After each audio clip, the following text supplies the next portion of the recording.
Né fan de Nana, est-ce que vous avez vu l'interview qu'a donnée Ayazawa pour Vivienne Westwood? La troisième question, certaines parties de Nana ont-elles été inspirées par des événements ou des émotions tirées de votre vie personnelle? Elle avait déjà répondu à ce type de questions. Ici, elle répond: je ne dépeins généralement pas mes expériences de manière directe, mais j'intègre parfois dans d'autres scènes des éléments que j'ai vécus, comme le fait d'avoir admiré un grand feu d'artifice depuis la fenêtre de mon appartement au bord de la rivière, ou d'avoir obtenu une place au premier rang lors d'un concert d'un groupe que j'adorais.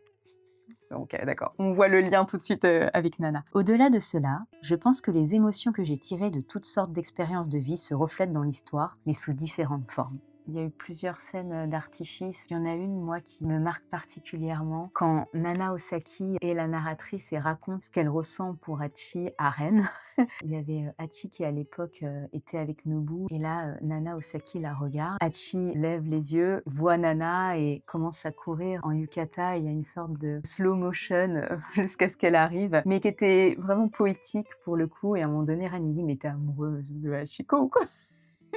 Après, il y a débat. Est-ce que les 2 nanas finalement étaient amoureuses ou est-ce qu'on a affaire à une histoire, d'amitié, platonique avec, beaucoup d'amour, peut-être une forme, d'admiration? En tout cas, moi, je vois de la sororité. C'est aussi pour ça, je pense que cette œuvre, elle perdure et qu'elle est aussi actuelle. On a tendance un peu à opposer les 2 nanas, mais finalement, je trouve on devrait pas. C'est 2 personnages, complètement différents qui s'apprécient, qui s'aiment énormément, qui peut-être placent l'une et l'autre sur une forme de piédestal qui fait que parfois elles ont du mal à communiquer entre elles et à avouer, des moments, peut-être pas de faiblesse, mais des moments un peu plus sensibles, des moments où elles peuvent baisser leur garde. Nanao l'a fait une fois qu'elle a vu Ren, qu'elle rentre dans la famille d'Hachi, où elle rougissait et Hachi disait que Nana, à ce moment-là, était vraiment très mignonne. Cette relation, voilà, je l'aime beaucoup. Je la trouve, quand même assez réaliste. Après, c'est vrai qu'on avait envie qu'elles discutent. S'il y avait pas ce manque de communication, je pense qu'elles auraient pu, surmonter des choses ensemble et éviter ce destin assez tragique.